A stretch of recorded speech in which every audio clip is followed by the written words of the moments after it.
இன்றே டவுன்லோட் செய்து உங்கள் ஃபேவரட் ஷோக்களை என்ஜாய் பண்ணுங்க. அது யாருன்னா கூட தெரியலையே வட்டி. அவர்தான் உங்க ஸ்பெஷல் ஃபோர்ஸ் லீடரா?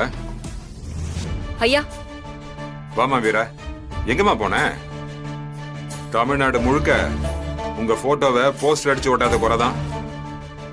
எங்க பார்த்தாலும் உங்க பேச்சு தான். உங்களை யார் கடத்தினது? யாரு கடத்துறாங்கன்னு எனக்கு தெரியலங்கய்யா. அவங்க ஒரு மர்ம கும்பல். ஆனா சரியான நேரத்துல இவருதான் வந்து என்னை காப்பாத்தினாரு. ஆமாங்கய்யா, செம ஆக்ஷன் பிளாக். இந்திய மாதிரி வில்லன் அடிச்சு வாயில குழப்பிட்டேன். நீங்க யாரு? நான் வந்து வெற்றி, அதாவது வீரோட கலெக்டரோட அண்ணன். சுத்தம். அவருக்கு சொன்னதுதான் உங்களுக்கும். போய் ஓரமா உட்காருங்க. அவர டென்ஷன் நீ பாத்து போய் உட்காருங்க. வீரா நீங்க வாங்க. சரிங்கய்யா.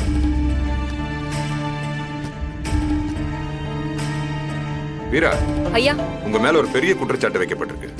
ஆதித்யா கிட்ட இருந்து பணம் வாங்கிக்கிட்டு எவிடன்ஸ் வித்ததா சொல்றாங்க. அதுக்கு நீங்க என்ன பதில் சொல்ல போறீங்க? ஐயா, இது முழுக்க முழுக்க பொய்யான குற்றச்சாட்டு. ஆதித்யா ஒரு பக்கா ஃப்ராட். ஏகப்பட்ட ஃபோர்ஜரி பண்ணிருக்கான். அரசாங்கத்துக்கு வர வேண்டியது எல்லாத்தையும் சொரண்டி சொரண்டி தின்றுக்கான். அதுக்கான ஸ்ட்ராங்கான எவிடன்ஸை கலெக்ட் பண்றதுக்கு நானும் இன்ஸ்பெக்டர் அமீரும் சேர்ந்து பல மாசமா இந்த கேஸ விசாரணை பண்ணிக்கிட்டு இருக்கோம். அதுல ஆதித்யா 500 கோடி ஊழல் பண்ணதுக்கான ப்ராப்பரான எவிடன்ஸை நாங்க கண்டுபிடிச்சோங்கய்யா. எவிடன்ஸ் கலெக்ட் பண்ணா உடனே அதை கோர்ட்ல ப்ரொடியூஸ் பண்ண வேண்டியதுதானே? எங்க அது? ஐயா, அதை நான் என் வீட்டுல தான் பத்திரமா வச்சிருந்தேங்கய்யா. ஆனா அது அங்க இருந்து எப்படி மிஸ் ஆச்சுன்னு எனக்கு தெரியலங்கய்யா. அவனோட எவிடன்ஸ் என்கிட்ட இருக்குங்கிறதுக்காக இந்த முறைகேடுல சம்பந்தப்பட்ட மினிஸ்டர் வெங்கடாச்சலபதி கூட சேர்ந்து ஆதித்யா என் மேல பொய்யான கேஸ போட்டு சஸ்பெண்ட் பண்ண வச்சுட்டாங்கய்யா. அரசு தரப்பு வக்கீல், நீங்க என்ன சொல்றீங்க? ஐயா, இவங்க சொல்றது சுத்த பொய்யுங்க ஐயா. அது எப்படிங்க ஐயா? இவங்க வீட்ல இருந்த டாக்குமெண்ட் தானா காணாம போகும். ஒருவேளை கால் முளைச்சு தானா நடந்தா போயிருக்கும். முழு பூசணிக்காவ சோத்துல மறைக்கலாம்.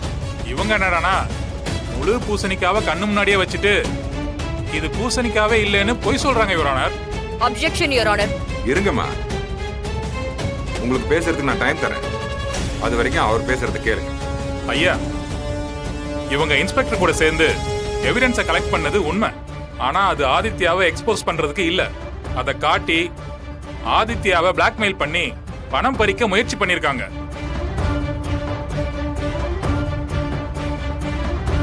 அதோட ஆதாரம் தான் சிபிசிஐடி வீரா வீட்ல இருந்து எடுத்த பணம். அந்த பணம் கலெக்டர் வீரா லஞ்சமா வாங்கின பணம். அந்த பணத்தை சீஸ் பண்ணத வீடியோவா சிபிசிஐடி பதிவு பண்ணிருக்காங்க. அதுக்கான ஆதாரமும் உங்க டேபிள்ல இருக்குங்க ஐயா. இல்லங்கய்யா, இது சுத்த பொய்.